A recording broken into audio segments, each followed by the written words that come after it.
দীর্ঘ ৮ বছর পর পর্দা উঠেছে চ্যাম্পিয়ন্স ট্রফির। সবশেষ ২০১৭ সালে মাঠে গড়িয়েছিল আইসিসির এই মেগা টুর্নামেন্টটিকে সামনে রেখে রয়েছে অনেক আলোচনা ও সমালোচনা। বর্তমানে অনেক ক্রিকেটারই অফ ফর্মে রয়েছে, তারপরও তাদেরকে দলে রেখেই প্রতিটি দল তারা স্কোয়াড সাজিয়ে সমালোচনার শিকার হচ্ছে। প্রিয় দর্শক, আজকের ভিডিওতে আমরা জানবো এবারের চ্যাম্পিয়ন্স ট্রফির ১০ জন লর্ড প্লেয়ার সম্পর্কে, যাদেরকে দলে রাখার কারণে সমালোচনার শিকার হচ্ছে দলগুলো। তো চলুন কথা না বাড়িয়ে দেখে নেই এবারের চ্যাম্পিয়ন্স ট্রফির ১০ জন লর্ড খেলোয়াড় সম্পর্কে।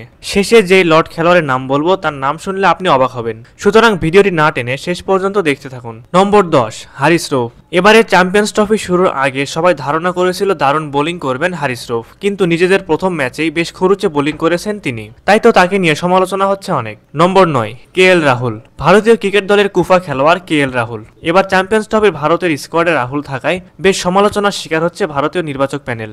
নম্বর ৮, বেন ডাকেট। ইংল্যান্ডের ব্যাটসম্যান বেন ডাকেট। ইংল্যান্ড দলে তার বর্তমান পারফরমেন্স খুব একটা ভালো না হলেও জাতীয় দলে ঠিকই জায়গা করে নিয়েছেন। নম্বর ৭, তাবরিয়াস শামজি। বর্তমানে বেশ খরুচে বোলিং করছেন শামজি, তবে তারপরেও তাকে দলে রেখে সমালোচনার শিকার হচ্ছে সাউথ আফ্রিকা ক্রিকেট টিম। নম্বর ৬, বাবর আজম। অনেকে বাবর আজমকে বিশ্বের সেরা ক্রিকেটার মনে করেন। বাবরকে সেরা বলার কারণ হলো তার ব্যাটিং পারফরমেন্স খুবই ভালো, কিন্তু বর্তমানে ছন্দে নেই তিনি, তাই তো তাকে নিয়ে সমালোচনার ঝড় বয়ে যাচ্ছে নেট দুনিয়ায়। নম্বর ৫, সৌম্য সরকার। সৌম্য সরকার কবে ভালো খেলেন তিনি নিজেও তা জানেন না। ওডিআই সিরিজগুলোতে, বিশেষ করে অ্যাওয়ে ম্যাচগুলোতে বেশ ভালোই খেলেন তিনি, কিন্তু বর্তমানে ওডিআইতে অফ ফর্মে রয়েছেন তিনি, তাই তো তাকে নিয়ে সমালোচনা হচ্ছে অনেক। নম্বর ৪, রোহিত শর্মা। একটা সময় বিশ্বের সেরা ব্যাটসম্যান ছিলেন রোহিত শর্মা, কিন্তু বর্তমানে অফ ফর্মে থাকার পরও তাকে দলে নিয়েছে বিসিসিআই। এখন দেখার বিষয় সকল সমালোচনা পিছনে ফেলে কেমন পারফর্ম করেন তিনি। নম্বর ৩, টেম্বা বাভুমা। টেম্বা বাভুমাকে দক্ষিণ আফ্রিকার সর্বকালের সেরা লর্ড খেলোয়াড় বললেও ভুল হবে না। তার দৈহিক গঠন নিয়ে অনেকে সমালোচনা করেন, কিন্তু তার পারফরমেন্সও আপ টু দ্য মার্ক নয়, যার কারণে তাকে সবাই সমালোচনা করে।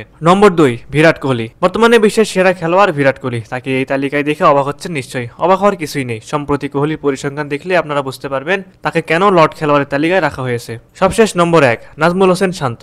ক্রিকেট বিশ্বের সেরা লর্ড খেলোয়াড় নাজমুল হোসেন শান্ত। তার পারফরমেন্স এতটাই খারাপ যে নিজের দেশের লিগেও তিনি চান্স পান না, অথচ সেই খেলোয়াড়, সেই দেশের দলের ক্যাপ্টেন তিনি, আর সেই জন্যই সমালোচনা আর দুয়োধ্বনি শুনতে হচ্ছে তাকে। সুপ্রিয় দর্শক, আপনাদের কাছে কি মনে হয় বর্তমানে ক্রিকেট বিশ্বের সেরা লর্ড খেলোয়াড় কি? অবশ্যই আপনারা আপনাদের মূল্যবান মতামতটি আমাদের কমেন্ট করে জানাবেন।